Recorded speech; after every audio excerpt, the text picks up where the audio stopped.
influencer, generador de contenidos, historiador, eh, pero eso me parece interesante porque hace de la historia algo muy atractivo. Ay, qué bonito, qué Sin, bonito. sin Sí. ninguna duda. Bueno, además hoy vamos a hablar de un tema que por lo menos a los que estamos aquí nos apasiona profundamente, creo.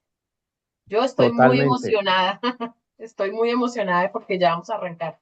Entonces, cuando tú me digas, señora Carolina, arrancamos formalmente. Listo, arranquemos de una vez. Uy, tienes un eco fuerte. No, ya se quitó el eco. Bueno, entonces sean todos bienvenidas y bienvenidos a una nueva sesión de de memoria activa. Esta vez nos acompañarán los historiadores Jaime Humberto Silva y Felipe Arias, con la moderación de la directora de la Fundación Alexandra Falla, a quienes le doy la voz. Bueno, muy buenas tardes a todos. En primera instancia, muchas gracias a los invitados por haber aceptado esta convocatoria. Muchas gracias también a Jorge Mario Vera, subdirector técnico de la entidad, que me ayudó a preparar parte de todo el contexto que vamos a ver en la tarde y que sé que para él es un trabajo importante porque creo que es el único no futbolero de la Fundación Patrimonio Fílmico Colombiano, así que valoro aún más este contexto que nos ha ayudado a tener Jorge Mario y esta curaduría frente a los fragmentos que vamos a ver en la tarde de hoy y que se refieren, por supuesto, al tema del año, por obvias razones, que es el fútbol.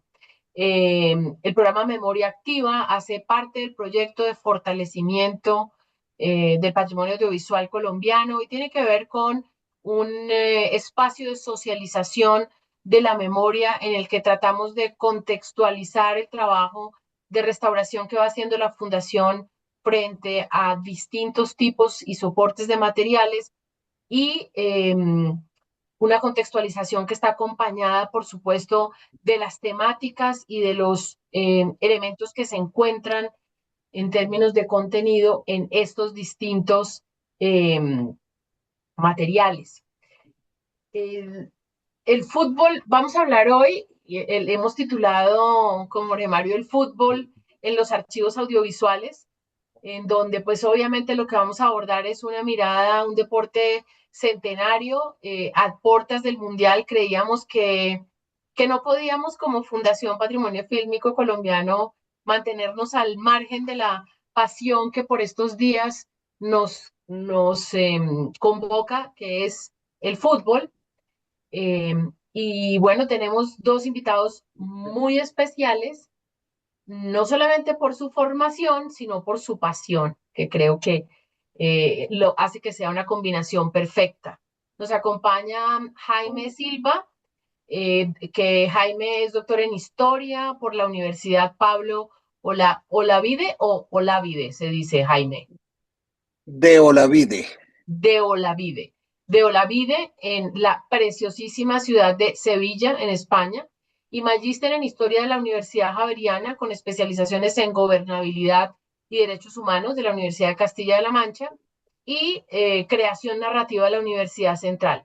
Jaime se ha dedicado por más de 2 décadas a explorar los cruces entre la historia, la memoria y la cultura desde la academia, la gestión pública y la comunicación.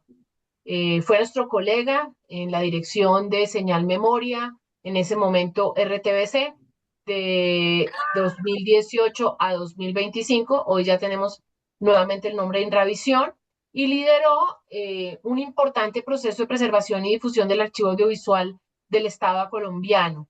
Desde esa experiencia única en el país, ha trabajado en el valor que tienen las imágenes, los sonidos y los registros audiovisuales como herramientas de memoria colectiva, un patrimonio que cobra especial significado cuando se trata de grandes hitos del deporte y la cultura popular, como el fútbol, sus mundiales, sus grandes exponentes, pero también los registros audiovisuales que podemos disfrutar de este hermosísimo deporte.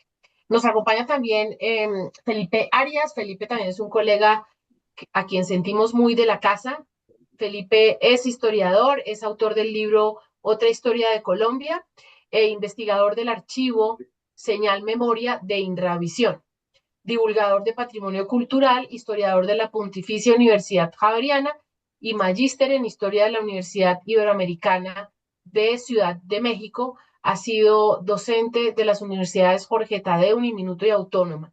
Les decía yo a ustedes que igual de importante que esto es que son dos hombres que aman mucho el fútbol y conocen mucho el fútbol, y yo creo que para hablar de fútbol es muy importante sentirlo por las venas, como lo sentimos los que estamos aquí.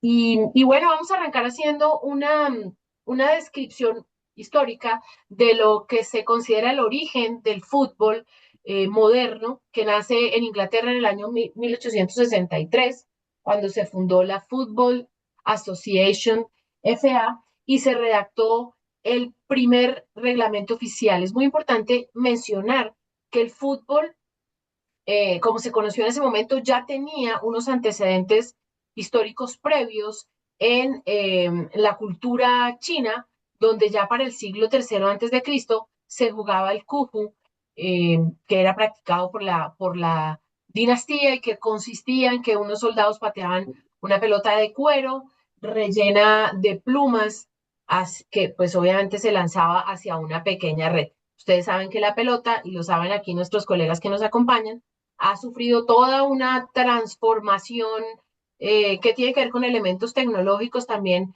durante la historia. Parte de esa evolución la vimos en una exposición que hicimos conjuntamente con Señal Memoria y que nos mostraba cómo fueron cambiando los elementos con que se hacía el balón, los rellenos, bueno, hasta tener el balón que hoy tenemos hoy.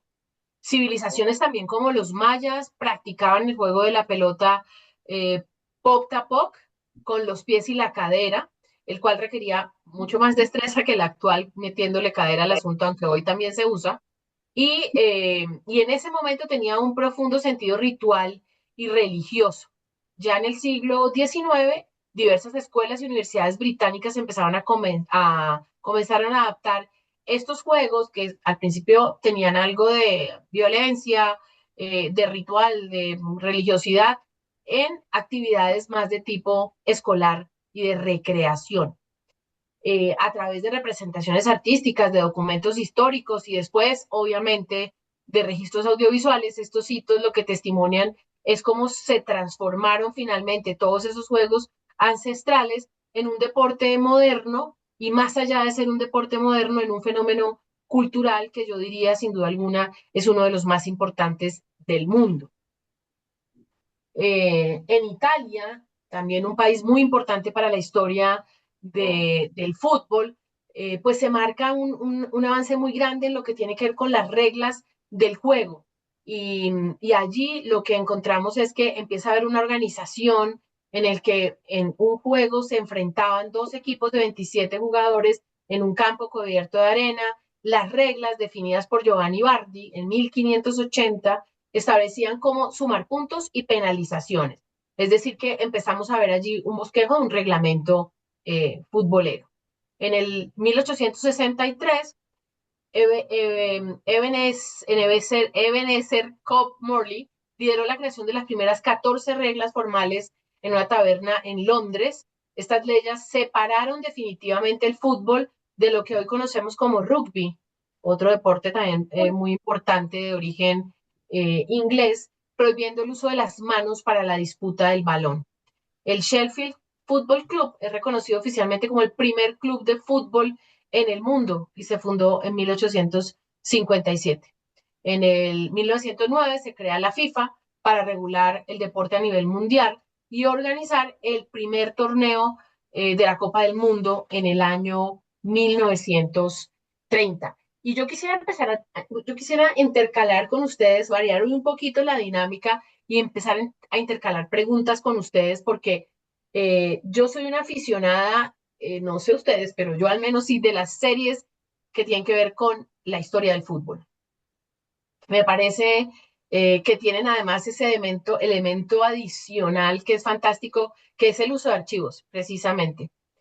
Y en este tema del origen del fútbol, quiero hablar con los dos y saber un poco su percepción y su análisis del origen del fútbol, porque cuando pues uno se conecta por primera vez con el fútbol, siente que el fútbol tiene un origen muy popular y es todo lo contrario. El fútbol, que tiene como cuna fundamental Inglaterra, con aportes de otros lugares que hemos visto, no tiene un origen tan popular.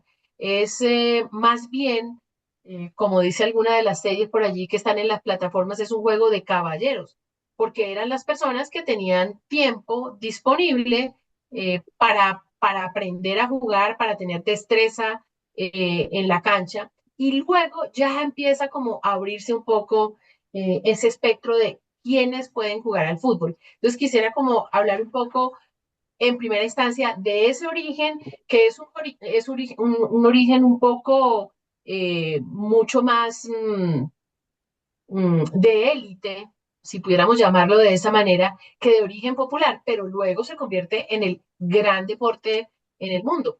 Si quieres, arranquemos por Jaime. Bueno, en efecto, así fue en Inglaterra y en buena parte del mundo, incluyendo a Colombia. Lo dice muy bien Ricardo Arias, un gran historiador, profesor de la Universidad de los Andes, en este libro que tuve la oportunidad de acompañarlo a presentar en la pasada Feria del Libro. Acá en Colombia, cuando empieza a llegar el fútbol, llega de la mano de dos vehículos fundamentalmente. Primero, los inmigrantes extranjeros que llegaban a Colombia, que ya conocían el deporte, eran aficionados a él y lo traían extranjeros que no eran populares en todo caso. Y segundo, de los hijos de colombianos que iban a Europa a estudiar, Inglaterra, Francia, sobre todo España, también Italia, y traían un deporte que ya era todo furor en Europa. De hecho, el fragmento que vimos de 1900, no sabemos si es de 1928 o 1929, porque esos Juegos, esas Olimpiadas Nacionales tuvieron la particularidad de estar en 2 años. Se inaugura en diciembre del 28, pero terminan creo que en el 6 de enero del 29. El fragmento que vemos es un partido de fútbol entre dos ligas que tal vez Felipe nos pueda decir cuáles son porque yo no las pude identificar. Ya ahora vamos Y a ir a los fragmentos.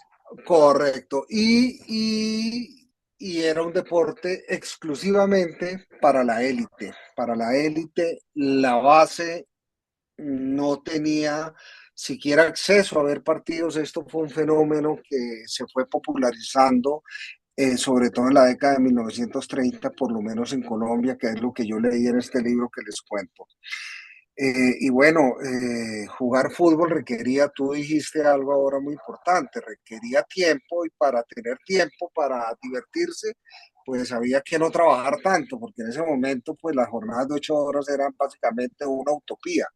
Mm, eh, y se necesitaba tener recursos para dejar de trabajar un poco y divertirse, sobre todo en una época en que el fútbol estaba muy lejos de ser profesional. Nadie vivía del fútbol, era una afición que únicamente demandaba recursos, más no los generaba. Ok. Felipe. Bueno, hay una cosa que si bien la institucionalización y la codificación del fútbol es un asunto de élites, y no solo cuando se consolida en Inglaterra, sino también cuando llega a países como Colombia, su popularidad, su consolidación, su transformación en ese importante movimiento cultural, pues tiene que ver con todos los ámbitos de la sociedad y sobre todo con la manera como se configura la sociedad moderna, la sociedad que transita en el siglo XX al capitalismo y al capitalismo industrial en particular, ¿no? Entonces, si bien hay unos orígenes institucionales que se dan en el contexto de la Football Association en Inglaterra por parte de los colegios de las élites, esto solo es posible por la existencia del transporte férreo y la posibilidad de toda esa revolución de las comunicaciones también que está desarrollándose con la industrialización en la segunda mitad del siglo XX. La importancia que se le empieza a dar al ocio dentro de la vida cotidiana de todos los sectores de la sociedad, primero por supuesto en las élites, pero luego también en el proletariado, la importancia que se le empieza a dar también en la educación moderna a la educación física, y pues a toda esa idea de primero sí el disciplinamiento del cuerpo a través de la educación física, pero también toda una idea de la cultura física, del aprovechamiento del tiempo libre, y algo que convierte al fútbol tal como lo conocemos, que no tienen otras disciplinas deportivas, que va a ser ese lugar que empieza a cobrar dentro de la cultura de masas, ya no en el siglo XIX, sino en el siglo XX. Y eso no lo dan las élites, eso lo da el grueso de la sociedad y principalmente los sectores populares que convierten al fútbol en un producto de entretenimiento, en un bien de consumo dentro del arribo de esa cultura de masas y la importancia que le van a empezar a dar los diferentes medios de comunicación, los noticieros cinematográficos, como efectivamente vamos a ver ahora en un rato, la radio y por supuesto la televisión y en el siglo XXI Internet y las redes sociales. Ok, la radio es impresionante. Yo siempre me he preguntado por qué uno va al estadio a oír radio. Es decir, es que es muy particular que uno siente como que si la radio no narra el gol, aunque uno lo esté viendo, no hay gol. Entonces, eso es algo muy particular que evidentemente muestra esta importancia que tuvieron los medios en la masificación de un deporte como este, pero precisamente eso quería hablar, ¿no? Cómo pasa de ser una cosa de élite en sus comienzos, a convertirse realmente en un fenómeno cultural que creo yo, pues es el deporte que más convoca en el mundo, o uno por lo menos de los que más convoca. Vamos a hablar también del fútbol femenino que increíblemente pues tuvo un rezago, como muchas otras cosas, no es tan increíble, pensándolo bien, pero los antecedentes más remotos también los tenemos en China, en el mismo ejercicio del Kufu que se practicaba por parte de la dinastía Tang ya en el 618-907, y allí hay unos primeros vestigios de ejercicio del juego femenino en lo que tiene que ver con el fútbol. Luego en Europa hay referencias de partidos disputados por mujeres en Escocia durante el siglo XVIII. No obstante, el fútbol femenino ya en un concepto más moderno empieza a desarrollarse también en el Reino Unido a finales del siglo XIX, y tras unificarse las mismas reglas del juego de las que ya habíamos hablado en 1863, el primer encuentro femenino de fútbol bajo estas normas se celebra en Glasgow en el año de 1892. Inglaterra tuvo su primer partido marcando en el 1895, marcando también otro hito muy importante en la historia del fútbol. En el 1920 se empezaron a disputar partidos internacionales que rompieron récord de asistencias con 53.000 espectadores en Inglaterra, y ya en 1921 la Asociación Inglesa de Fútbol prohibió los partidos femeninos en estadios oficiales, y eso por supuesto afectó la popularidad y el desarrollo de la práctica del deporte por parte de mujeres. En 1969 se fundó la Women's Football Association y en el 71 se levanta la prohibición, pero realmente es el 71, creo que es una fecha bastante reciente, si lo pensamos en términos de la historia del fútbol masculino. Un año después, Inglaterra venció a Escocia en el primer encuentro oficial entre selecciones femeninas. En el 71, la UEFA recomendó a sus asociaciones apoyar el fútbol femenino, acelerando su desarrollo, y obviamente 9 años después, Europa y otros continentes empezaron a generar torneos oficiales. En el 91, la FIFA organizó la primera Copa Mundial Femenina, un hito crucial en la historia del fútbol de mujeres. Y bueno, creo que además hoy estamos muy contentos porque ayer la selección Colombia de mujeres, eh, que hace unos papeles impresionantes en el contexto internacional, pues ganó y se declaró campeona, lo cual también marca, creo yo, un hito muy importante para un deporte que en Colombia, vamos a ver ahora unas fechas, estuvo muy relegado solamente a los hombres. Estos hitos de los cuales estamos hablando, pues tienen un gran valor porque ya empezamos a tener un poco más de registros audiovisuales en estos momentos que documentan esa historia de resistencia y de crecimiento que permite construir un relato del fútbol desde la perspectiva de la participación femenina. En el 6, ahora vamos a hablar ahora, perdón, devuélvete un segundo. Aquí quiero que pasemos, Jorge Mario, al video número 4, que es un video muy particular, y ya vamos, primero veámoslo y vamos a comentarlo. Tiene fragmentos de dos archivos. El primero de ellos, el archivo Acevedo, que cubre un evento al que se denominó Colombia y México unidos bajo una misma estrella, y también tiene un fragmento de actualidad panamericana, y ya vamos a hacer un comentario importante sobre la contraposición que se ve en estos dos fragmentos frente al tema de la participación de la mujer en el fútbol.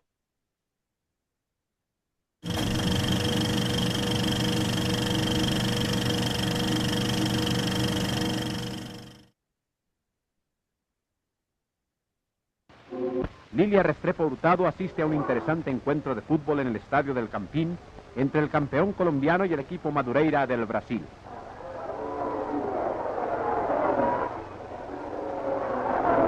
La futura estrella cinematográfica hace el tradicional saque de bola. La pelota está en el suelo, caray, y puede con ella.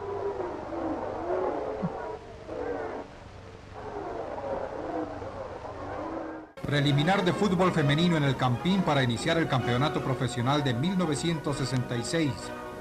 En un partido movido y lleno de incidentes graciosos, se enfrenta un equipo de cantantes colombianas a sus colegas de Venezuela.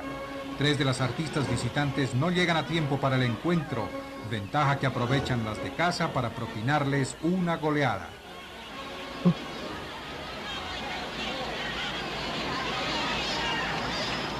El público vitorea a los conjuntos que hacen derroche de entusiasmo, demostrando pocos conocimientos, pero mucho espíritu deportivo.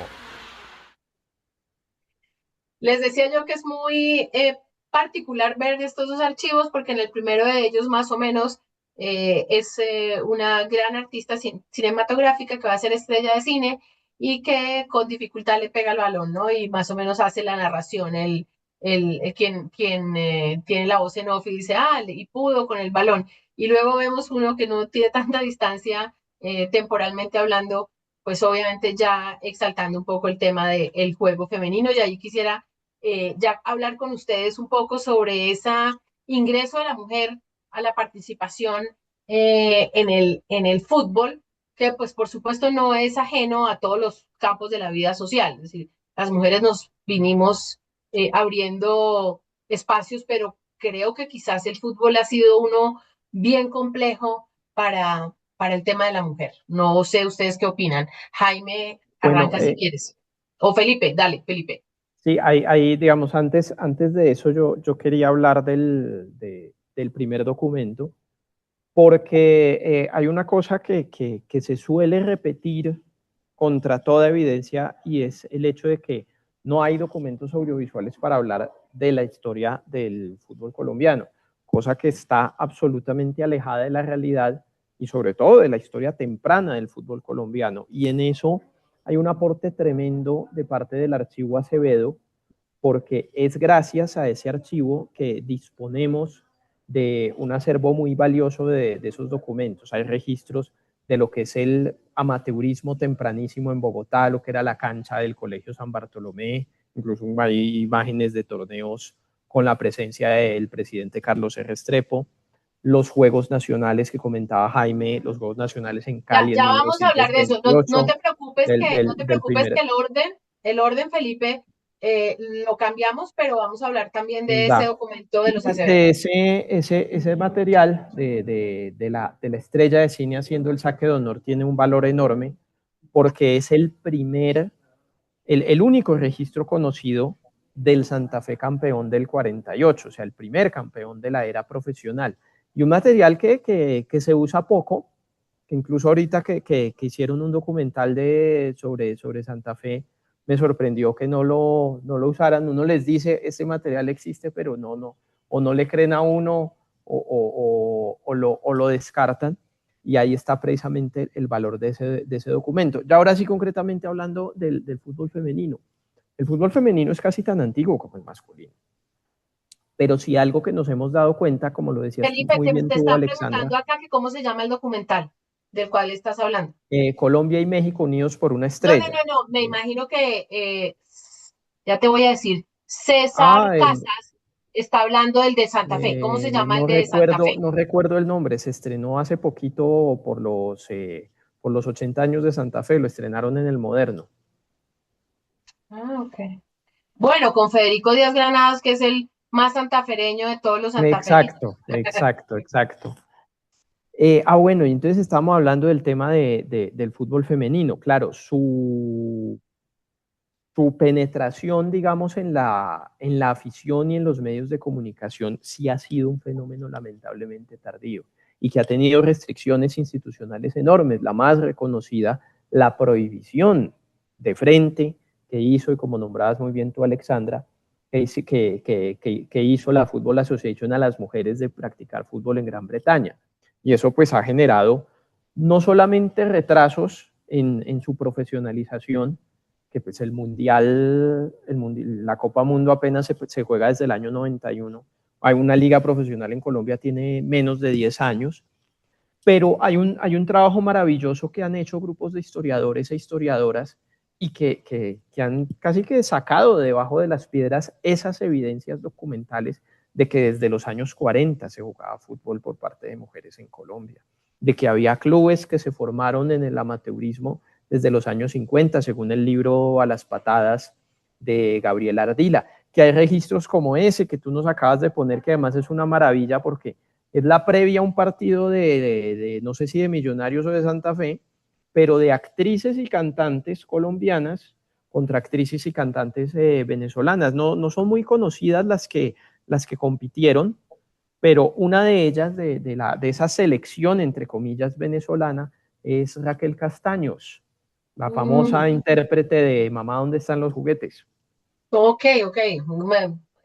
Emblemática canción. Además, sí.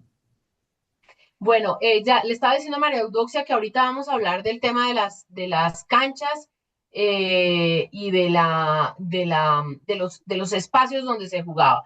Y está preguntando Sebastián Salamanca si se sabe algo de Copas Mundiales Femeninas antes de la primera oficial en 1991.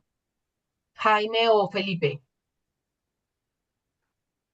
Yo no conozco realmente el fútbol femenino, como da cuenta el mismo documento que acabamos de ver, fue muy tardío. Y la razón tiene que ver con una decisión de Inglaterra que tú mencionaste al principio y que fue que lo prohibió durante medio siglo XX, del 21 al 71 estuvo prohibido, y si eso lo hacía Inglaterra, en donde nació el fútbol y además en donde tiene origen la entidad que rige el reglamento a nivel mundial del fútbol, que es la International Board, pues todas las decisiones en Inglaterra suelen replicarse en el mundo futbolístico, y esta decisión de Inglaterra, basada por supuesto en una actitud sexista y bastante machista, pues retrasó la incursión del fútbol femenino en todo el mundo, sin ninguna duda. Yo no sabría, Búsquense, no sé, dime Felipe. búsquense en Netflix, para quienes hicieron la pregunta, búsquense Copa 71, que es un documental que fue producido por Venus y Serena Williams y es sobre un intento de hacer un mundial no oficial que se hizo en México.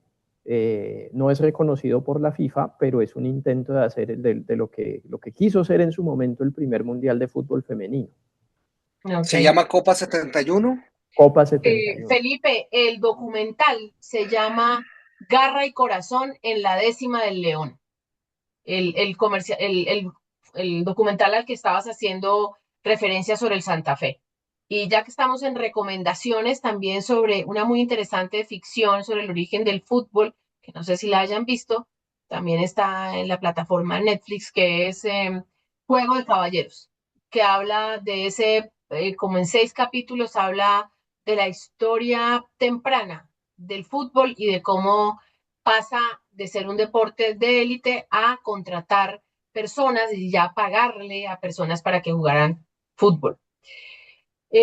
Ahora aterricemos al tema de Colombia, que Jaime ya lo ha mencionado, lo ha tocado varias veces en referencia al libro de Ricardo Arias. El 6 de agosto de 1904 se disputó el primer partido oficial, un equipo con camiseta de franjas verticales blancas y rojas con pantaloneta azul y el otro con camiseta blanca, pantaloneta roja. Los primeros equipos aparecieron en 1909, Barranquilla Fútbol Club, Santander, Juventus, Unión Colombia, relata Mike Urreta, historiador del fútbol colombiano. El Cali Deportivo Club, creado en 1912, es un gran antecedente en lo que tiene que ver con organización de equipos. Y hay que mencionar, como ya lo ha tocado Felipe, que el fútbol en Colombia empieza a nivel aficionado y que la primera liga que se formó fue la del Atlántico en 1924. La afiliación a FIFA es de 1936 y la selección Colombia como tal jugó por primera vez en 1938 con deportistas no profesionales. El América de Cali, creado en 1927, es considerado como el primer club de fútbol profesional. No quiere decir ello que no hubiera equipos anteriores, pero sí considerado profesional este. Luego, hay que mencionar, continuemos, que la Di Mayor, que se funda en el 48, se funda con los siguientes clubes: Santa Fe, por Bogotá, Santa Fe, Millonarios y Universidad, que era el equipo de la Universidad Nacional. Medellín con el DIM, Municipal, Huracán y Victoria. En Cali, Cali, América y Boca Juniors. Y en Barranquilla, otro equipo que también está en mi corazón, que es el Junior, actual campeón hace 2 días del torneo en Colombia. Y Manizales con el Caldas y el Once Deportivo. El primer torneo se inicia el 15 de agosto de ese año. Colombia fue el séptimo país de la región en tener liga profesional, con 10 equipos de 6 ciudades, que incluía Pereira, que albergó a la universidad en sus primeros 5 partidos. Y luego ese mismo equipo regresa a Bogotá para las fechas finales. Fue un torneo de 2 vueltas, todos contra todos, 18 fechas, agosto, septiembre. Saliendo campeón, Santa Fe. Y subcampeón, el Junior. Nos hacía María Eudoxia una pregunta, María Eudoxia Arango, que es nuestra gran amiga que vive en Cali. Aquí está María Eudoxia, ya te vamos a hablar. María Eudoxia dice lo siguiente: Carlos Mayolo realizó un cortometraje en 1966 titulado Rodilla Negra. Dura 15 minutos y es realizado en Cali, con actores naturales de barrios populares de Cali, muchachos de barrio que jugaban en su calle, en el río Pance, que tiene unos bellos espacios, canchas naturales. Y es como la primera película, dice María Eudocia, con el tema del no futuro de los jóvenes, un excelente documental como todo lo Y de que, Mayolo, con una mirada de clase explícita. y que además usa un documento sonoro increíble porque es la grabación de la final de la Copa América del 75, narrada por Pastor Londoño. Ok. Y bueno, y María Eudoxia, estabas preguntando por el tema de las canchas deportivas. Los estadios profesionales en Colombia, los que por lo menos arrancaron, son el Romelio Martínez en Barranquilla. Tuve oportunidad de estar en partidos de fútbol en ese estadio en 1935. El Palo Grande en Manizales en 1936. El Pascual Guerrero de Cali en 1937. El Campín en Bogotá en 1938, curiosamente Bogotá no es la primera. El Hipódromo San Fernando de Itagüí en 1942 y el Mora Mora de Pereira en 1943. Los estadios, a excepción del Campín, no tenían segundo piso y el único con iluminación artificial era el Romelio Martínez de Barranquilla. El primer gol lo cantó Antonio Nao a través de La Voz de Antioquia en el estadio San Fernando de Itagüí, en donde se jugaba por las mañanas porque en la tarde se hacían carreras de caballos. y eso pues hizo que alternaran ese mismo espacio para hacer los dos tipos de eventos. Y el gol lo marcó Rafael Serna del equipo municipal vía penal. No podemos hablar de la historia del fútbol en Colombia, sin duda alguna, sin referirnos a la época de 1949-1954, continúa la presentación, en donde se vivió la época denominada como El Dorado, que tiene que ver fundamentalmente con la llegada de grandes figuras del fútbol argentino a Colombia por la situación que se presentaba en ese país y que hizo posible que llegaran a jugar a Millonarios. Pero yo creo que allí, obviamente, pues tenemos un momento histórico del fútbol colombiano que es muy, muy importante porque representa además un primer momento de internacionalización del cual quiero que ustedes me hablen, y obviamente empieza también a gestarse todo esto, todo lo que podríamos hablar como de los grandes liderazgos y de las grandes figuras grandes ídolos en el fútbol, que aún hoy pues seguimos viviendo, y que hoy por supuesto ya tienen otro tipo de connotaciones comerciales y demás, pero ahí empiezan a gestarse esas grandes figuras del fútbol internacional. Vamos a rodar, por favor, antes de darle la palabra a Jaime y a Felipe, el video número 2.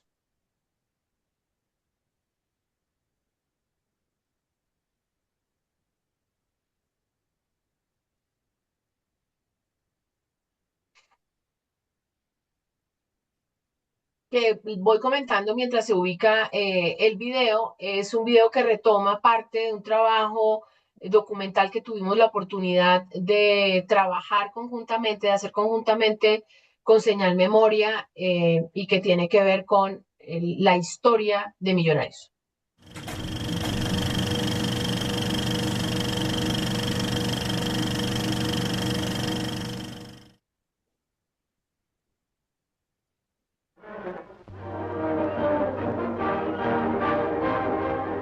Este creo que no es. Sí. No, sí. Sí es. Adolfo Pedernera, el famoso crack del fútbol argentino, llega a Bogotá. Centenares de fanáticos dan la bienvenida al gran jugador internacional, quien aquí aparece en compañía de Juan Carlos Aldave, otra importación millonaria, y Alfonso Senior, Paco Pulido, Mauro Mórtola y otros dirigentes del club capitalino. Este es el único material fílmico que existe del Ballet Azul, el club bogotano que fue considerado el mejor equipo del mundo en el inicio de los años 50.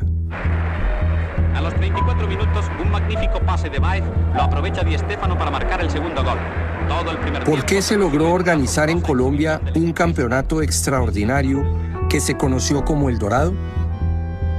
¿A quién se le ocurrió hacer un equipo galáctico que se paseó por diferentes canchas del mundo?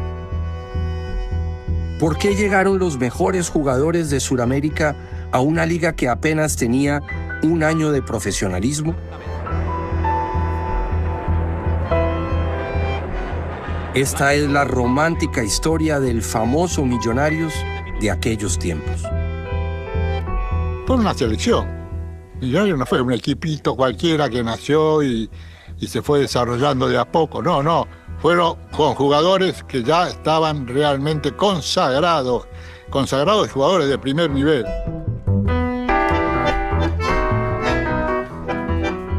Fríamente, fue uno de los grandes equipos de la época, porque hubo también otros muy grandes en la misma Europa y en Sudamérica. Ese equipo de algún modo reunió la crème de la crème de aquella generación dorada del fútbol argentino. Era un equipo genial, es que jugaban de memoria. Era un equipo que yo le vi partidos en que a los 20 minutos ya tenían 4 goles hechos. Yo creo que se puede discutir el hecho de si Millonarios entra en el grupo de los que pudiesen haber sido el mejor conjunto del mundo a comienzos de los años 50. Yo no tengo ninguna duda de que ese equipo iba a Europa y deslumbraba. A mí me parece que Millonarios contribuyó de alguna manera a lanzar un mensaje al fútbol con un equipo bárbaro.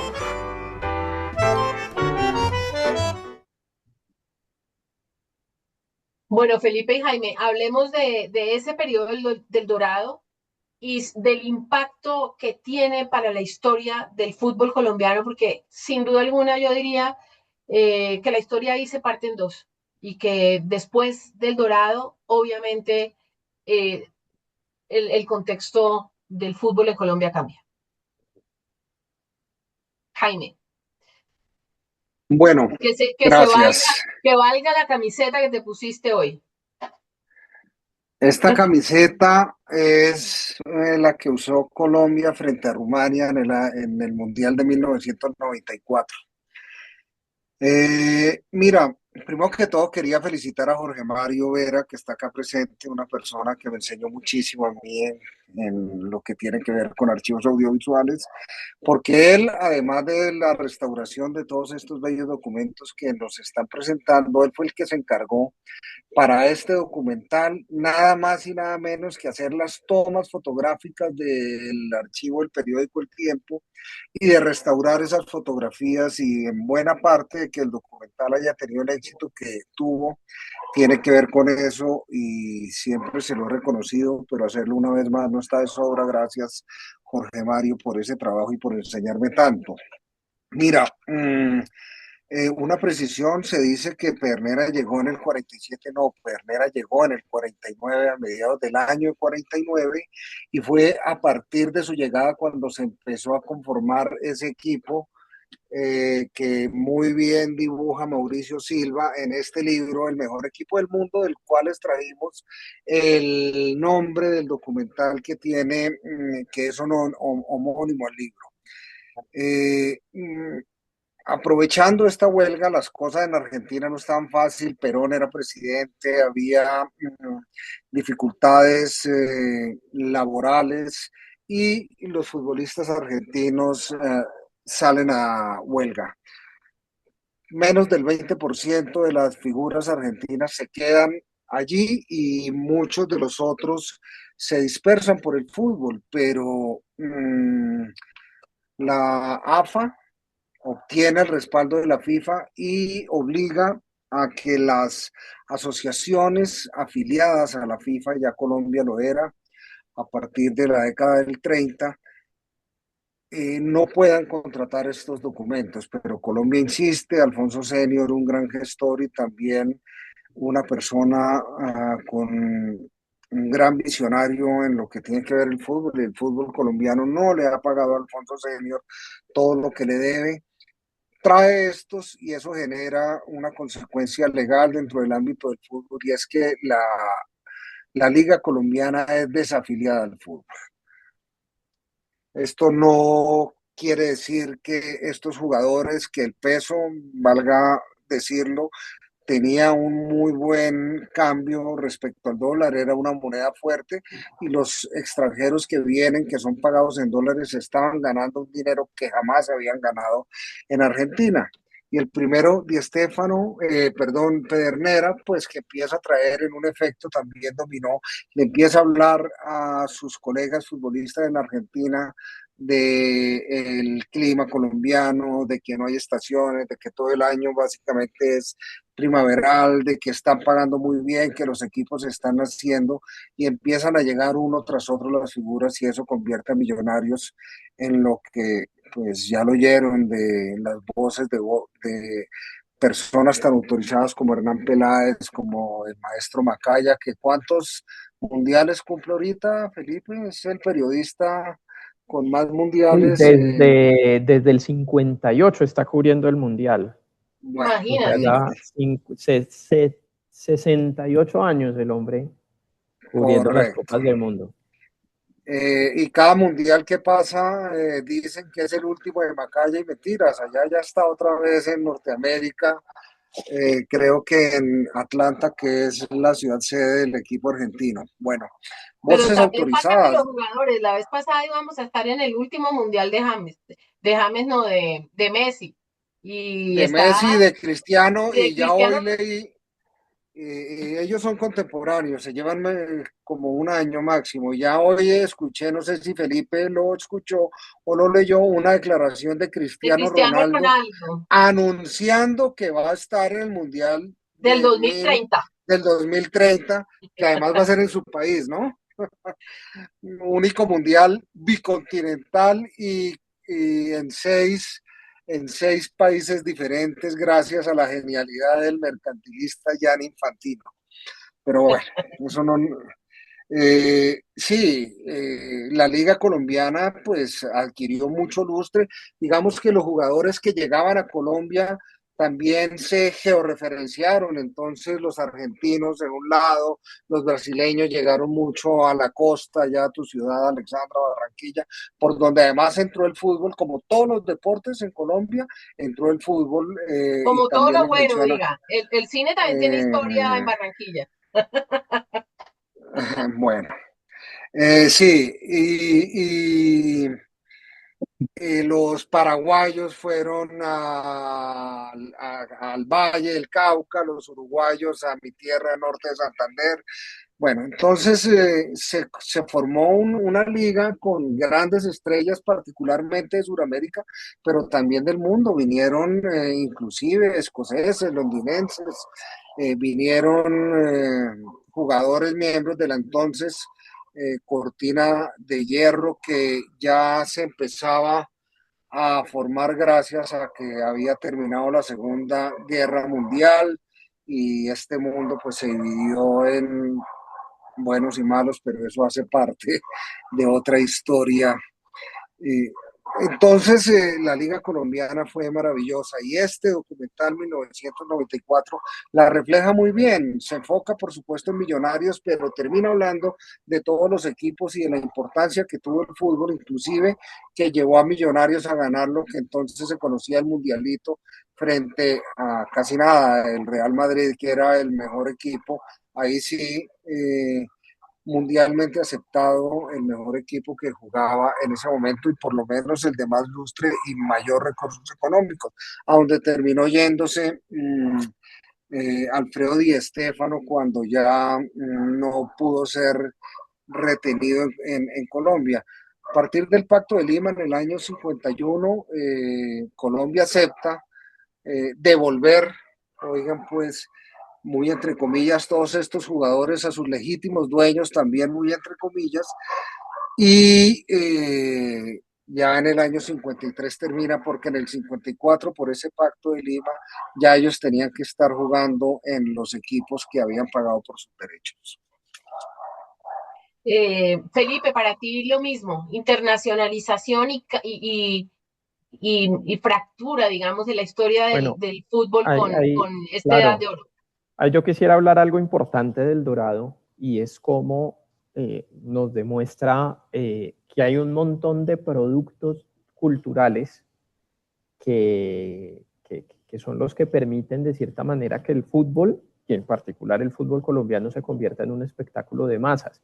Uno pensaría que pues no había la oportunidad de haber visto jugar a Pedernera, a Di Stéfano o cualquiera de los otros que llegaron y entonces no los conocían en Colombia. Y nada más alejado de la realidad. Yo digo que en muchos aspectos no vivimos una época distinta a los años 40, porque hoy día si uno quiere ver un partido por televisión, ya no lo puede ver en televisión convencional, ¿no? Sino tienes que pagarlo y mirarlo en línea o algún operador de cable que tenga el partido. Y con el Mundial va a pasar muy, muy parecido. Y en los años 40, pues por supuesto no existía la televisión, había que ir al estadio, o sea, tenía que venir el jugador acá que lo vieras jugar, pero eran personajes que el público se ingeniaba para conocerlos.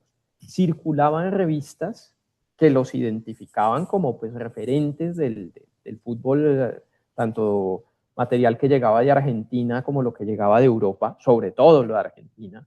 Y Argentina, pues no hay que negarle ese lugar como el país que más ha influido en la historia del fútbol colombiano.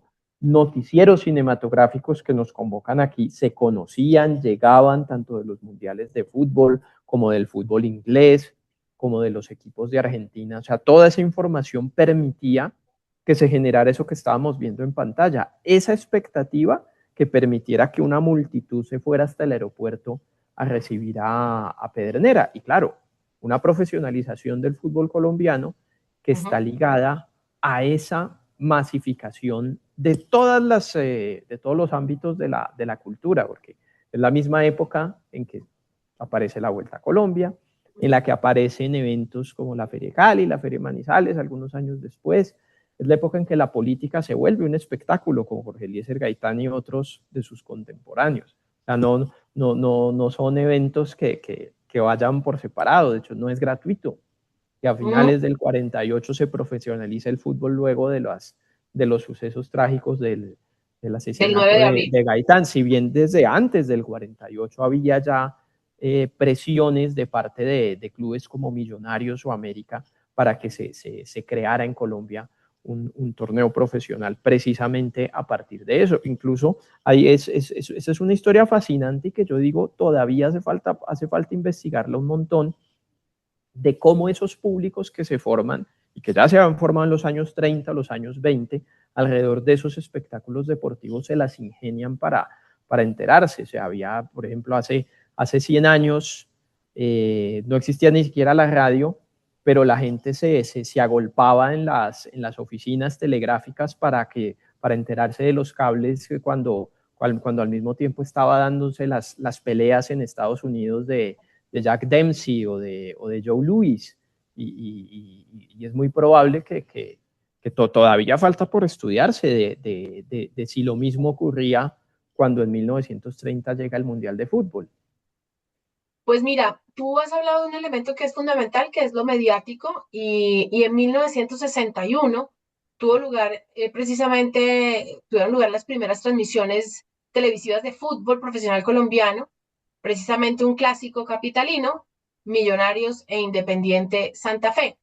Yo quisiera comentar además que está la fuerza de los deportes y el fútbol dentro de ellos, que casi que ha cambiado la lógica de las plataformas de streaming, que eran simplemente repositorios en los que tú escogías y hoy tienen transmisiones en directo. Y todas estas transmisiones en directo son los grandes eventos deportivos, a lo que se suma uno que otro evento cultural como los Óscares o los Golden Globes, pero generalmente aquí, y tú lo mencionas, la televisión por suscripción, la televisión abierta, empieza a jugar con el tema comercial del fútbol y es increíble cómo, insisto, casi que hoy cambió la misma lógica de las plataformas y ahora las plataformas incluyen transmisiones en directo. Eh, Además, empieza pues a gestarse una relación entre el fútbol y los medios de comunicación que por supuesto tiene un impacto en la popularización, en la popularidad y también en la masificación de un deporte como el fútbol. En 1962 hay que mencionar otro hito fundamental en la historia del cine colombiano, que es el gol olímpico de Marcos Coll en Chile, frente a la selección de la Unión Soviética. Es el único gol olímpico que se ha anotado en una Copa Mundial de la FIFA. Además, fue marcado al único arquero, la famosa araña negra, que fue ganador del Balón de Oro en 1963 y contribuyó a la muy memorable remontada colombiana que terminó con un empate inolvidable de 4-4. Vamos a ver el video número 3 y ya entramos a hablar de la importancia de del gol olímpico de Marcos Coll.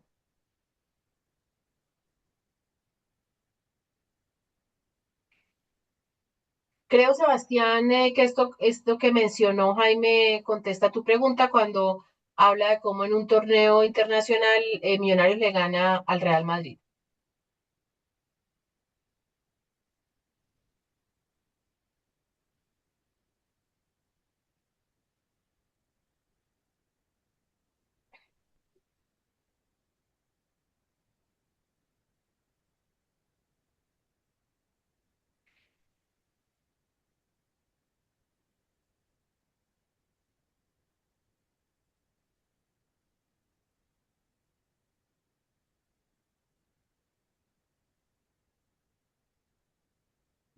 Yo debo decirles que este es uno de los archivos futbolísticos que a mí más me emocionan. Es decir, es poder ver el registro de un gol olímpico que significó tanto para el fútbol colombiano y quisiera oír la percepción de ustedes. Bueno, mira, primero que todo, quiero referirme a un aspecto de ese video, no sé si lo detallaron y tú ahorita mencionabas algo sobre escuchar el partido en radio que uno está viendo desde la tribuna. Viste que un espectador tiene un radio de este tamaño en sus piernas y ahí está escuchando eso. Eso desafortunadamente está desapareciendo y la razón se la debemos a la tecnología y a la modernidad.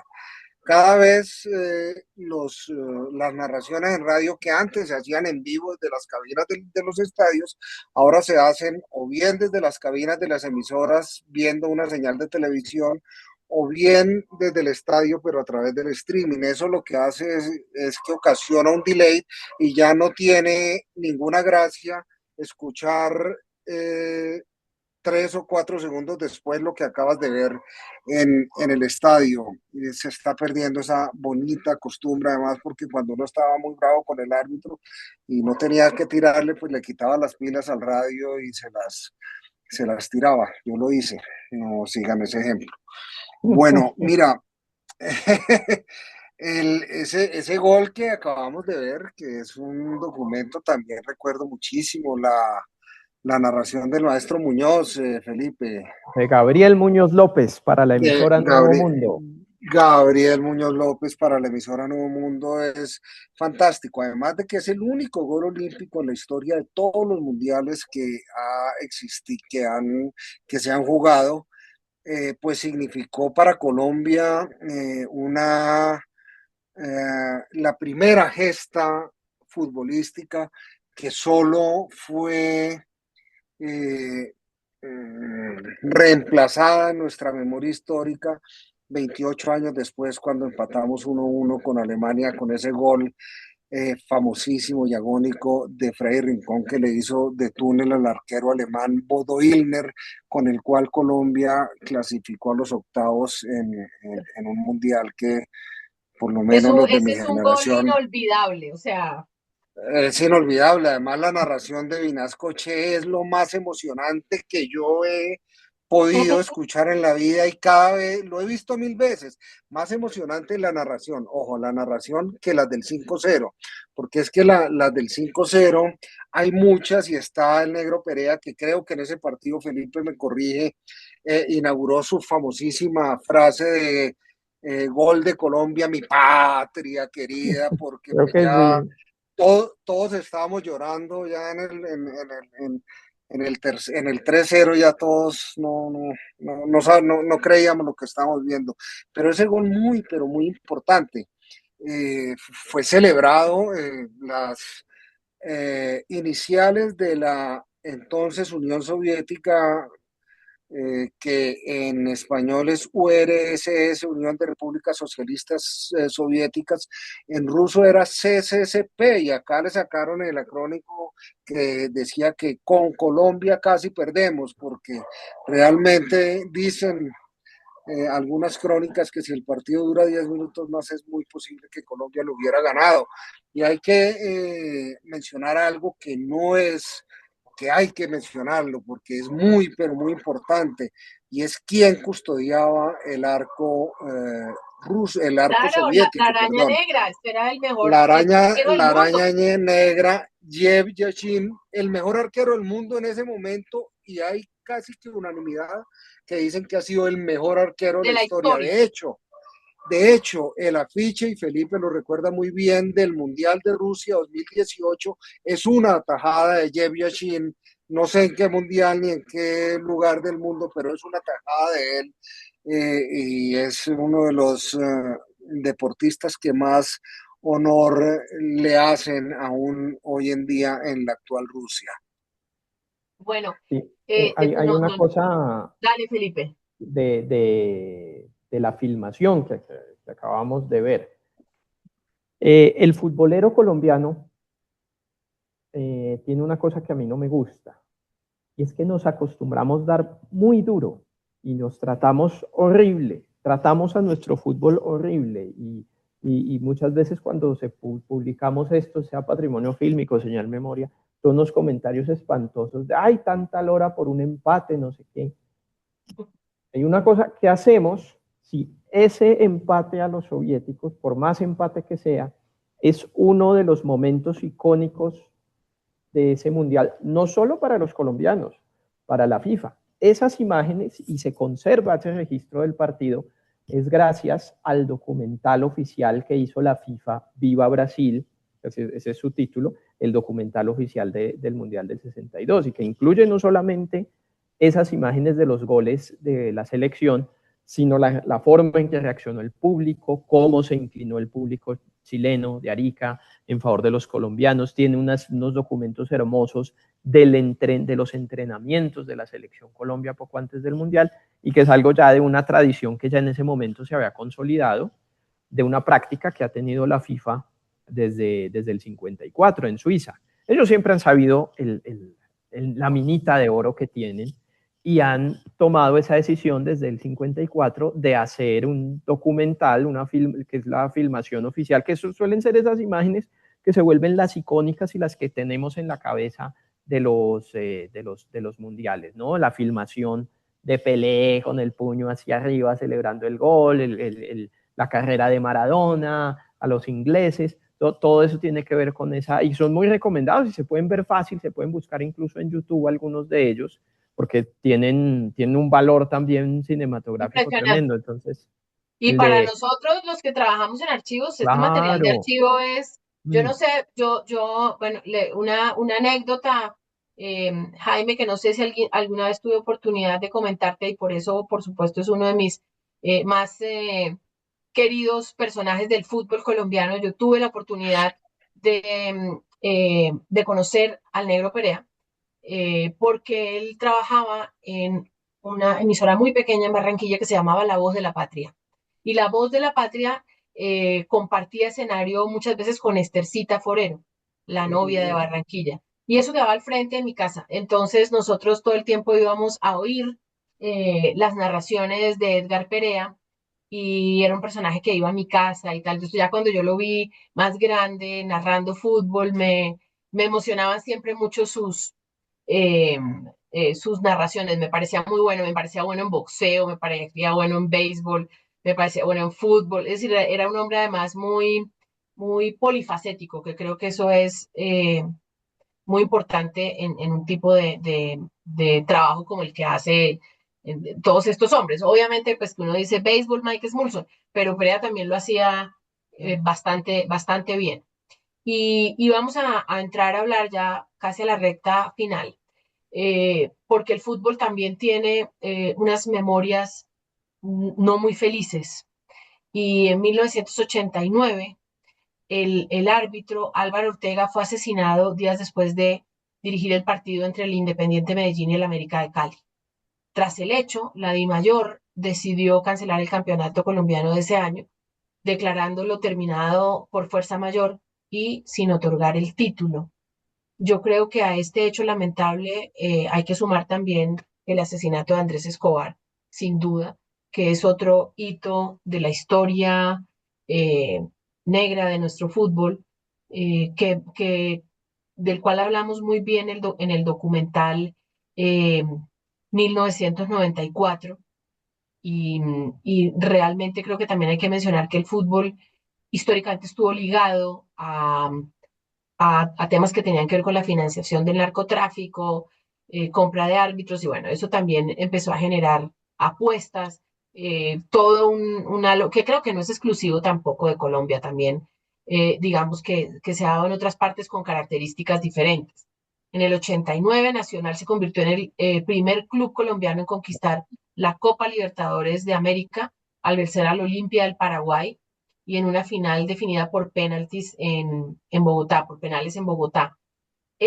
¿Por qué es importante esto? Porque de estos acontecimientos tenemos la transmisión oficial completa, las grabaciones de televisión de Intravisión y las programadoras deportivas de la época, los noticieros nacionales e internacionales, documentales y producciones retrospectivas, material preservado por la Conmebol y diferentes archivos. Es decir, empezamos a ver que ya el fútbol se documenta audiovisualmente y creo que eso es muy importante para quienes hacen historia sobre el fútbol y creo que historia y análisis sobre fútbol.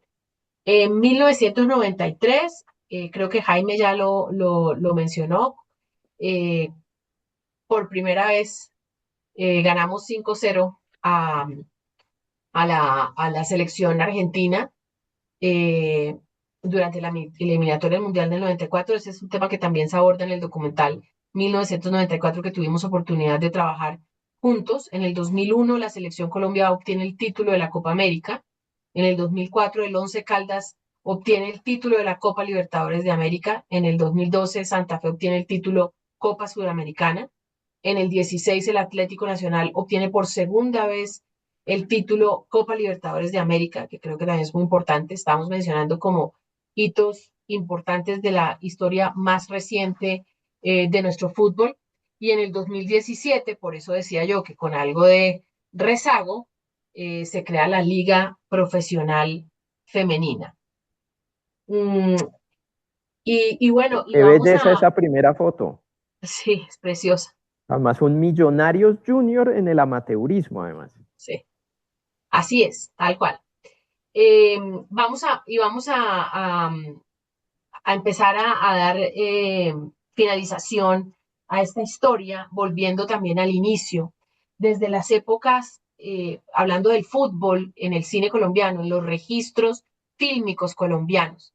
Desde las épocas tempranas del siglo XX se comenzaron a registrar en película diferentes actividades futbolísticas. En el 29, que era el caso al que tú te referías, el fragmento, perdón, al que tú te referías, Felipe, los Acevedo llevan a cabo la filmación de las Olimpiadas Nacionales de Cali, lo que más tarde se va a convertir en los Juegos Deportivos Nacionales.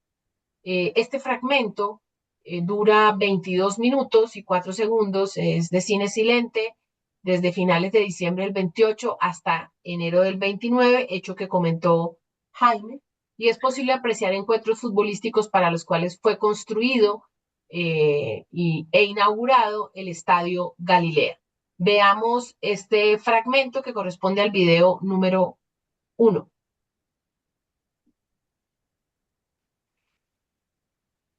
Existen películas muy curiosas sobre el fútbol. Hay una que no se terminó, que se llamaba El Número 1, dirigida y producida por Leopoldo, Carlos y Germán Pinzón. Leopoldo aún vive. Y esta producción cinematográfica coincide con el Mundial del 62 y trataba sobre otro personaje emblemático de nuestro cine, Francisco el Cobo Zuluaga, de nuestro fútbol. Francisco el Cobo Zuluaga, futbolista colombiano de la llamada época dorada, que también jugó en Millonarios. Autor Vamos, del primer gol de Colombia en la historia de los mundiales. así es.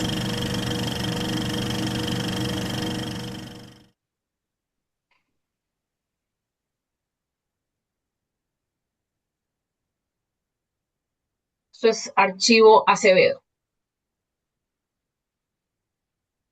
Una Si quieres ir belleza. hablando, Felipe. Sí, ese estadio, ese estadio en Cali es donde hoy queda la Clínica de Occidente, si no estoy mal. Ok. El Estadio de Galilea se llamaba. Claro, de tribunas de madera, pero pues un documento de un valor histórico tremendo porque este es el primer torneo nacional de fútbol. Donde por fin se logró vincular a equipos de Bogotá, de Medellín, de Cali, de Santa Marta, de Barranquilla, el equipo de Santa Marta que se va a convertir en el primer campeón nacional de fútbol. El representante de Bogotá, que ahí me pareció verlo ahí, es que son imágenes, se nota que son de varios partidos, era el Medicina, que se llamaba así porque era de bartolinos, pero que también pasaron por la Facultad de Medicina de la Universidad Nacional. Y es uno entre los jugadores de medicina, va a haber varios de los que luego van a fundar Millonarios. Ok. A mí lo que me sorprende siempre de los Acevedo es que estos hombres se movieron por todo el país. Es decir, Es impresionante. hay registros del 29 en las murallas de Cartagena, pero tenemos también 28 y 29 esto, pero tenemos en el Chocó, pero tenemos la guerra con el Perú. Es increíble lo que lograron cubrir todo Y el mira territorio nacional. los campeones de Santa Marta, sí, tienen una historia, eso es una historia heroica de un viaje de Santa Marta a Cali que tuvieron que hacerlo en barco en varias escalas, quisieron regresar a Santa Marta a celebrar el título en su tierra, pero se demoraron un montón porque el ferrocarril estaba suspendido, porque recordemos acaba de ocurrir la masacre de las La masacre bananeras. de las bananeras. Pero cuando estos tipos llegan a Santa Marta, llegan recibidos como unos héroes, obviamente. y ellos aprovechan la fama que tenían en la ciudad para mediar con el general Carlos Cortés Vargas para liberar a los huelguistas que estaban en ese momento presos. Y lo logran, además, o sea, para que nos hagamos una idea de la reputación que ya desde ese momento tenían para la sociedad personajes como los deportistas. O los deportistas, en el reciente, no sé si ustedes lo hayan visto, vale la pena, tiene un material interesante de archivo también, en el documental de James, que también está en Netflix, hay una reflexión que él hace cuando pierden frente a Argentina en la selección y quedan de subcampeones y él súper aburrido, aunque se fue con su trofeo del mejor gol y el mejor jugador, pero dice, todo cambió cuando llegamos a Bogotá y aún ser subcampeones fuimos recibidos como héroes, es decir, la afición estaba absolutamente enloquecida y es que no nos habíamos venido con el título, sino con el segundo lugar.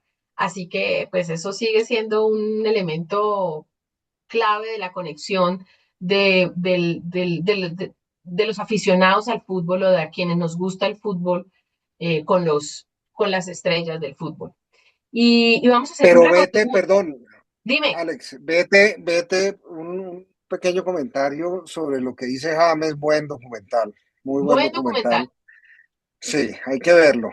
Independientemente del concepto que uno tenga de James, hay que verlo. Jaime, a mí me cambió la imagen de James por completo. Sí, es que ser figura no es fácil y a veces esa dificultad para tratar de llevar una vida privada y particular no es fácil que se entienda y suele confundirse con arrogancia, con grosería, bueno. Pero además de eso, Jaime, yo no creo que no había hecho como el análisis, pero ver todos los goles de James puestos ahí es una cosa impresionante. O sea, este hombre es impresionante. Sí, y quiero hablar particularmente de un gol que motivó lo que posteriormente fue el gran recibimiento, el de la Copa América, no tiene nada que ver con lo que pasó en Colombia en 2014 cuando la selección regresa de Brasil. Mira, yo quise ir más como por gratitud que por verlos y fue imposible llegar a la Avenida El Dorado porque Bogotá estaba absolutamente colapsada. Recuerdo el profesor Peckerman y todos los jugadores pues montados en este bus que les prepararon. Fue algo impresionante. Caramba, y apenas llegamos a cuartos de final. Eso es lo que ocasiona el fútbol, eso es lo que es capaz de movilizar el fútbol y creo que lo vamos a ver en el último documento que vamos a ver en esta charla, claro. Muy interesante. Es impresionante. Ojalá vean el documental, está muy bueno. Comparto con María Eudoxia, yo también soy maradoniana, María Eudoxia.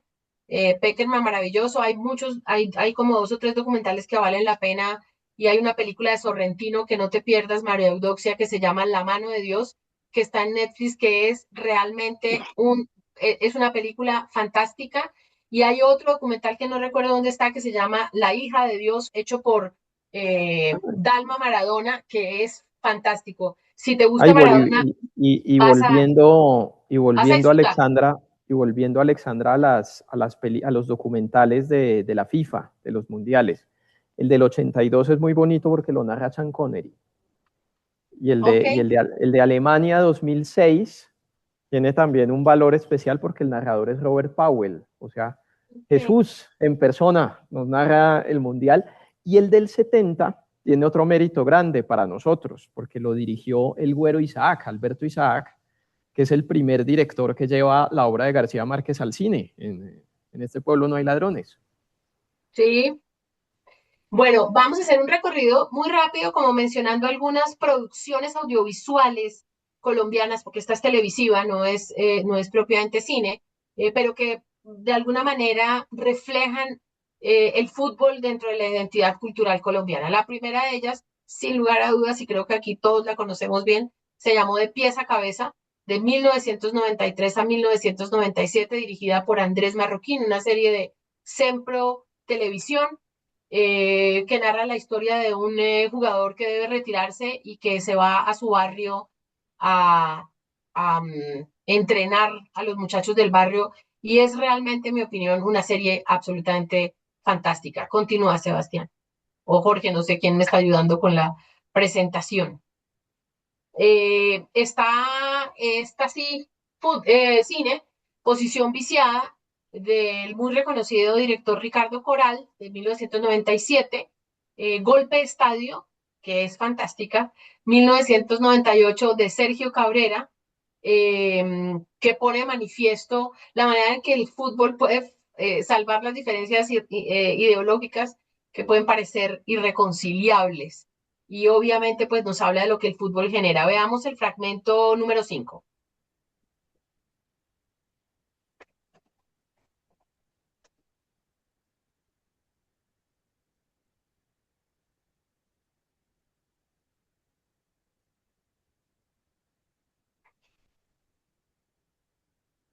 Podemos ir hablando. Ah, bueno, no, ya.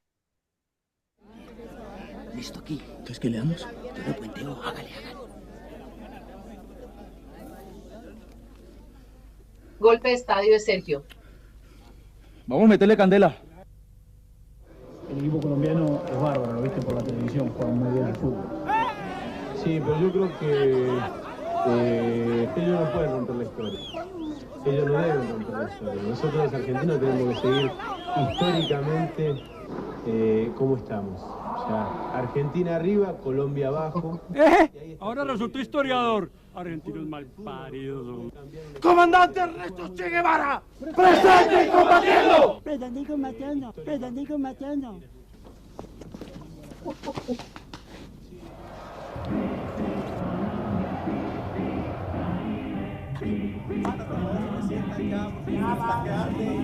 Desde Buenos Aires, Edgar Perea.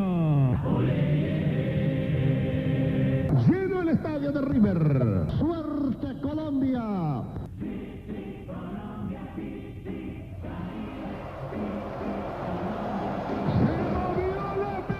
Señoras y señores, la pelota en movimiento, golpe de cabeza, el balón arriba, se levanta Leo, la baja corta, Alexis Mendoza, rechaza el Denil, la pelota para Batistuta, se va colando. Los compañeros de los ojos. ¿Qué querías que les dijera? Que me acosté con un sapo infiltrado. María estaba cumpliendo con mi deber. Y ahí, cuando se acostó conmigo, también estaba cumpliendo con su deber. La pelota para Valderrama, mete el pelotazo para Andrés Valencia, Andrés Valencia, se coló Andrés Valencia, se mete a la película, le busca el ángulo de tiro, pierna derecha, Lidro, va a tirar, pierna zurda, pierna derecha, perdió la pelota. ¡No, va, trencito! No le digo ese huevón, esta es por pura rosca. Ve, ese Valencia nunca haces nada. ¡Valencia! ¿Qué le pasa a usted con Valencia? Vaya, me cuida el preso, Valencia. Bueno, ya, sentémonos. ¿Desde cuándo la policía recibe órdenes de un guerrillero? ¿Ah? ¡Atención! ¡Sentarse! ¡Arre!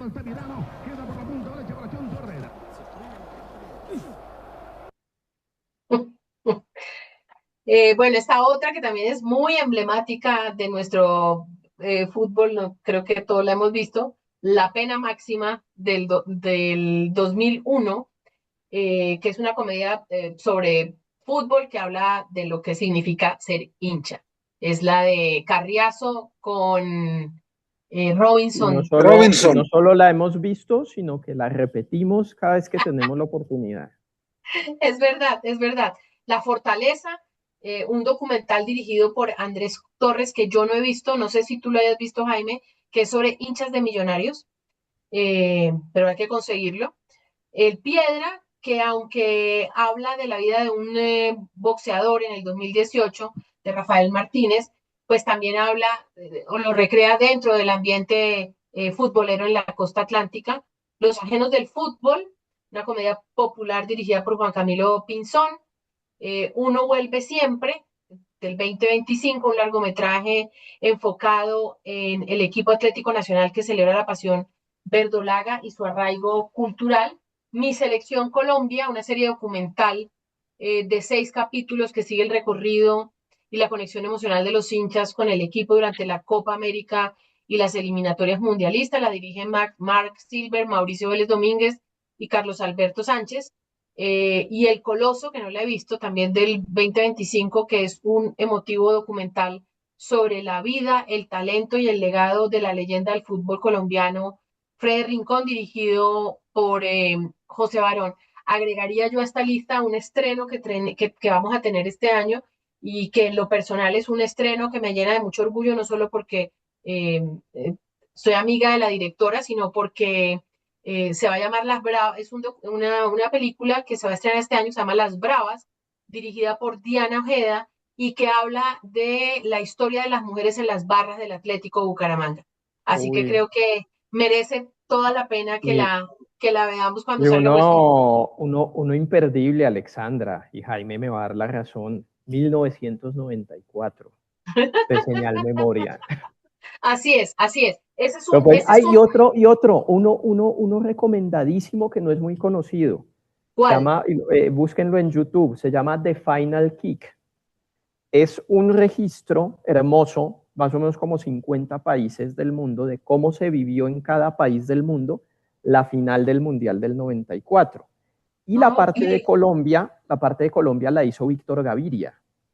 Y se centra mira, no lo conozco. Es grabada en Medellín y se centra en recordar el asesinato de Andrés Escobar. Es lindísimo ese documental.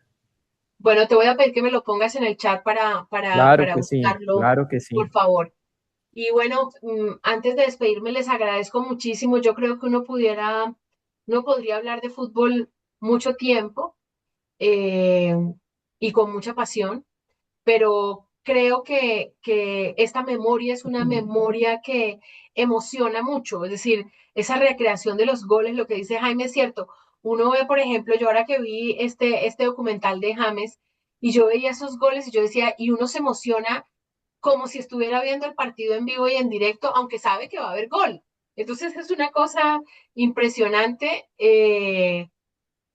Aquí dice María Eudocia, tan bonita. Felicitaciones, Alexandra. Gracias. Para Felipe y Jaime, me preparo para el Mundial. Esa era la idea, que este fuera un abrebocas para una fecha muy importante que tendremos mañana, que es la inauguración del Mundial con participación colombiana de Shakira, que me parece clave resaltarlo. Y J Balvin.